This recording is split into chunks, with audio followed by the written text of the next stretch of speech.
বৈশ্বিক মন্দার তীব্র প্রতিযোগিতার মুখে এবার বড় ধাক্কা খেল জার্মানির ঐতিহ্যবাহী গাড়ি নির্মাতা প্রতিষ্ঠান ভক্সওয়াগন। খরচ বাঁচাতে আগামী কয়েক বছরে বিশ্বব্যাপী নিজেদের বর্তমান কর্মী বাহিনী থেকে 1,00,000 শ্রমিক ছাঁটাইয়ের এক কঠোর পরিকল্পনা হাতে নিয়েছে কোম্পানির প্রধান নির্বাহী অলিভার ব্লুম।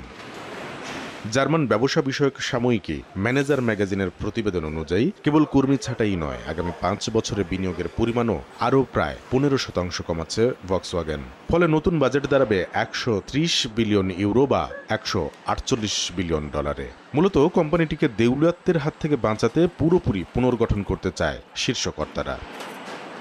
নতুন এই পরিকল্পনার আওতায় ভক্সওয়াগনের মূল ভিডব্লিউ ব্র্যান্ড এবং এর যন্ত্রাংশ উৎপাদনকারী কারখানাগুলোকে মূল গ্রুপ কাঠামো থেকে সম্পূর্ণ আলাদা করে ফেলা হবে। এগুলো পরিচালিত হবে পৃথক এবং স্বতন্ত্র প্রতিষ্ঠান হিসেবে।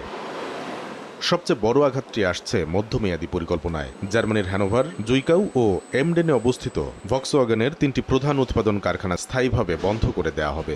বাদ পড়ছে না সহযোগিতা ব্র্যান্ড অডিও। বন্ধ হবে তাদের নেকারসুলুমের প্ল্যান্টটিও। বর্তমানে সচল মডেলগুলোর উৎপাদন শেষ হওয়া মাত্রই তালা ঝুলবে এই কারখানাগুলোতে। স্পর্শকাতর এই বিষয়টিতে ভক্সওয়াগন কর্তৃপক্ষ এখনও আনুষ্ঠানিকভাবে কোনো মন্তব্য করেনি বলে জানিয়েছে বার্তা সংস্থা রয়টার্স। তবে বিশ্লেষকরা বলছেন, জার্মানির অটোমোবাইল শিল্পের এই সংকট পুরোপুরি ইউরোপের অর্থনীতিতেই বড় ধরনের বিপর্যয় ডেকে আনতে পারে। কামরুল হাসান সবুজ, সময় সংবাদ।